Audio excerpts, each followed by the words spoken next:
আশ্বিনের ঝড়ে ভেঙে পড়ল একদিন মজুরের কাঁচা বাড়ি। বাড়ির তলায় চাপা পড়ে আহত হয়েছে এক দম্পতি।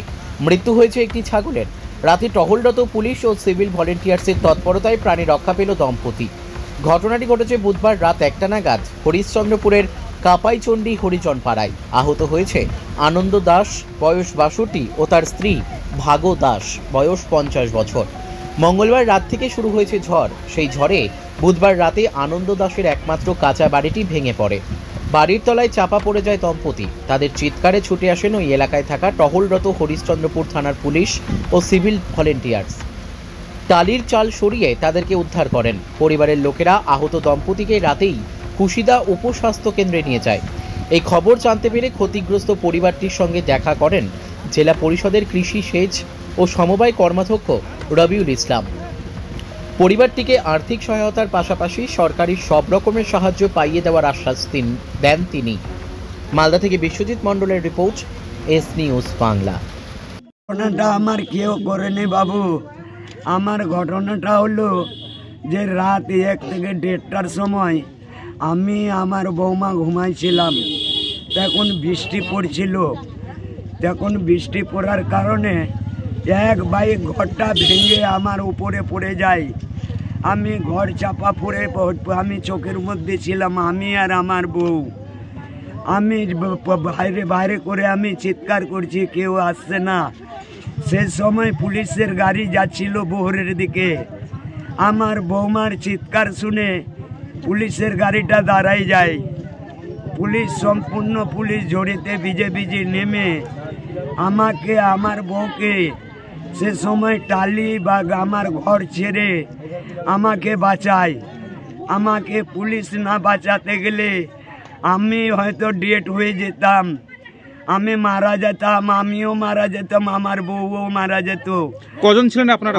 আমরা 2 জন ছিলাম। আমার ঘরে ছাগল ছিল, সেই ছাগলটি মারা গেছে।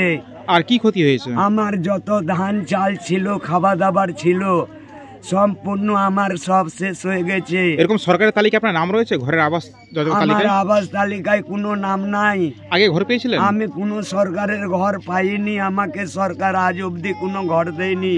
আপনি যে জায়গায় ঘরটা করেছেন এটা কি সরকারি জায়গা না আপনার? সরকারের জায়গা। দিদি আমাকে এই জায়গাটার পাট্টা দিয়েছে। কতদিন আগে? আগে প্রায় 4-5 বছর আগে। কতখানি জমি আছে? আমার 3 শতক জায়গা আছে। আর কটা বাড়ি ভেঙেছে আপনার? আমার একটাই বাড়ি, একটাই ঘর ছিল। আপনার পরিবারে কে কে আছে? আমার পরিবারে আমি, আমার বউ, আমার নাতনি। ছেলে মেয়ে কেউ নেই? আমার কাছে ছেলে আছে, তো ছেলে পৃথক, ছেলে আলাদা বাড়িতে আছে। ছেলে আমাকে খাওয়ায় না, ছেলে যা খাটে। ছেলেও আমার কোনো হুমরা চুমরা না। দিন মজদুরি করে আমার ছেলে। আপনি কি কাজ করেন? আমিও দিন মজদুরি করে। আমার দেখেন আমার পা হাত গোটায় ফুলে গেছে। আমি যাগুনে মালদা নার্সিং রুমে যাগুনে যেতে ডিসারিতে ইলাজ করছি। আমাকে বলেছে যে বাটা সাইডের তোমার কিডনি মারা গেছে, আর বাটা সাইড তোমার পচে গেছে। আমার অর্থ নাই, আমি মানুষের কাছে পয়সা চেয়ে তারপরে আমি ইলাজ করছি। আমার সামনে শুক্রবার মালদা যাবার ডেট, কিন্তু আমার কাছে পয়সা নাই যে আমি মালদা যাব। আপনার নাম? আমার নাম আনন্দ দাস। আপনার বাড়ি? আমার বাড়ি কাপাইচণ্ডী। কটা বাড়ি ভেঙেছে আপনার? আমার একটাই বাড়ি ভাঙেছে। আমার বউর নাম ভাগো দাস। ওই কুশিদা অঞ্চলের কাপাইচণ্ডী, আমাদের এটা এই পাড়াটা হরিজন পাড়া, কাপাইচণ্ডী। এখানে এসছি আনন্দ দাস।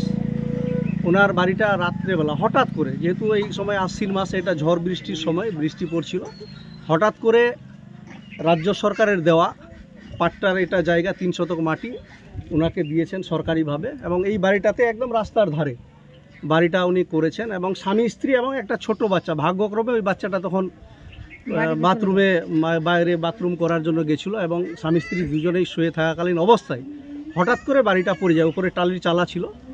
সেই সময়টাতে ভাগ্যক্রমে হরিশ্চন্দ্রপুর থানার পুলিশ এই এলাকায় টহলদারি করার কারণে ওই রাত্রেবেলা উদ্ধার। নাহলে হয়তো উপরাল্লা ঈশ্বর ভগবানের কৃপায় ওনারা বেঁচে গেছেন, নাহলে একটা বড় ধরনের কিন্তু দুর্ঘটনা ঘটতে পারত। যাক, ওনারা বেঁচে গেছেন। আমরা যখন খবর পেয়েছি হরিশ্চন্দ্রপুর বিডিও সাহেবকে বলেছি, এবং সরকারিভাবে যেটুকু ত্রাণ দেওয়ার বিডিও সাহেব নিজস্ব টিম পাঠিয়ে এখানে দিয়েছেন। এই যে জেলা পরিষদের মেম্বার হিসাবে এই এলাকার নির্বাচিত সদস্য যখন আমিও খবরটা পাই সঙ্গে সঙ্গে আমিও কিন্তু এখানে আসি এবং ওনাদের সাথে আমি কথা বলি। আমি আমার দিক দিয়ে যতটা ওনাদের পাশে আছি এবং পাশে থাকবো সরকারিভাবে। পরিবারটি জানাচ্ছেন যে তাদের আবাস তালিকায় নাম নেই, তারা একটা বাড়ির আবেদন করছেন। যাকে আমি প্রশাসনিকভাবে বিডিও সাহেবের সাথে প্রয়োজনে এসডিও ডিএম সাহেবকেও বলবো যে কিভাবে এটার একটা সমস্যার সমাধান করা যায়। অরিজিনালি এরা খুব গরিব, কারণ পাট্টা জমি আর বাস্তুভিটা এটা ছাড়া আর কোনো রকম কোনো কিছু তাদের কিন্তু কোনো গতি নেই।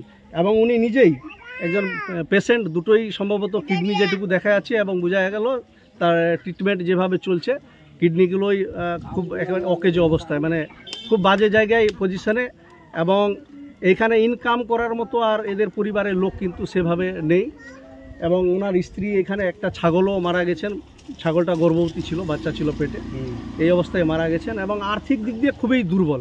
গতকাল থেকে যে বৃষ্টি হচ্ছে, এখন তো মাথার কোনো ঠাঁই নেই, এখন তারা পথে আশ্রয় নিয়েছেন না। এখন সরকারিভাবে ওই পলিসি যা দিয়েছে এবং পাশে একটা ওনার ছেলে ওই যে ঘরটা আপাতত, বাকিটা আমরাও প্রশাসনিকভাবে কথাবার্তা বলে একটা অ্যারেঞ্জমেন্ট আমরা অবশ্যই করার ব্যবস্থা করবো, না হলে কীভাবে থাকবে মানুষটা সেটা তো দেখতেই হবে।